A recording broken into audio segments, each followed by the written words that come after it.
Joining me now is Brad Thor, former member of the Homeland Security Department's Analytic Red Cell Unit and author of the new book Foreign Agent, along with Trump supporter David Wohl. Great to see you both. So, hi, Randy. Brad, you just heard that interview with Eric Trump. You heard the man he knows, you know, incredible with his children, giving, fun-loving, honest.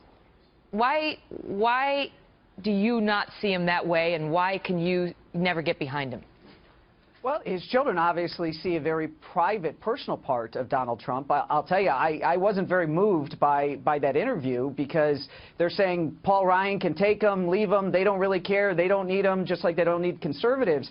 And, you know, this idea that they're his chief advisors also troubles me. You know, we kept hearing that Donald Trump was going to become more presidential. We were going to see that. And even after the Wisconsin win, he goes on morning television and he's still talking about the Rafael Cruz JFK assassination garbage in that rag, the National Enquirer, and then he's also calling George Will a loser the same day. I don't think we're going to see. I think Donald Trump is interviewing for the most important job in the world right now, and we are seeing him at his best behavior. This is as good as it gets, and it's horrible.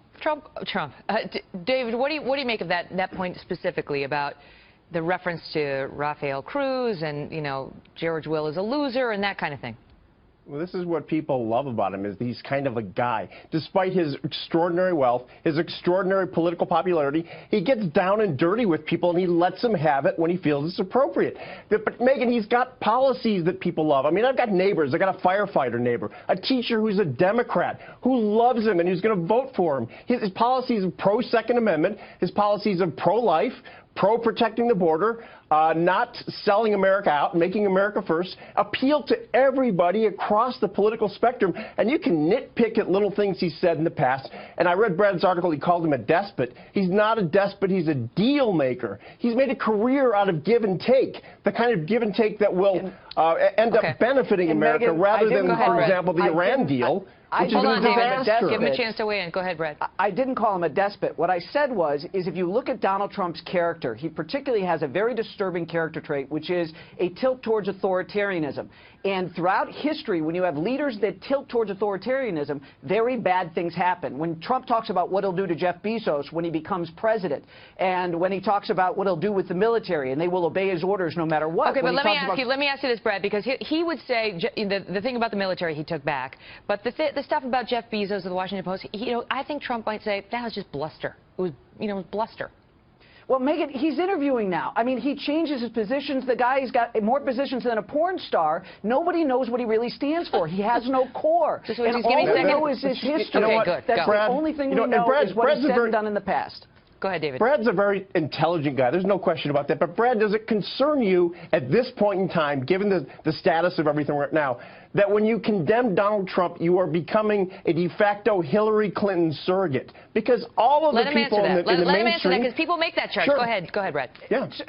David, here's the deal, and I respect your admiration for Donald Trump and your surrogacy for him, but when is he going to try to win us over? The guy has got, I've said this repeatedly, I think he's got some great ideas, but it's time to start acting presidential. I don't want Don Rickles in the White House. Enough with the insults. He's like trying to insult comedy dog. He's won over tens of millions of Americans, and at this point, I have to say, Brad, all due respect, where do you get up tens, to you.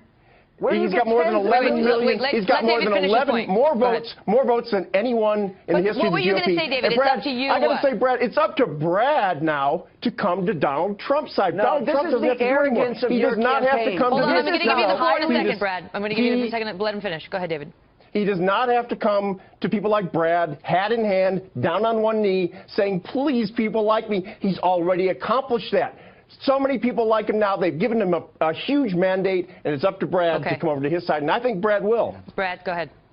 Well, I am not going to come over to Donald Trump if he's acting like this. And that shows you Donald Trump is not only extremely arrogant, but, David, that statement as a fellow American is incredibly arrogant that somehow I've got to go to him. He wants to represent me. He's an American, no better, no worse than I am. And he has to prove himself worthy of that office. And that kind of arrogance is beneath the dignity of the entire country. It's arrogant. You got to leave it at that. It's a great debate. Brad Thor's Facebook post now has been seen by almost 1 million people.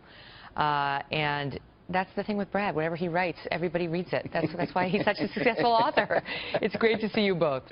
Thanks, Thank you, Megan.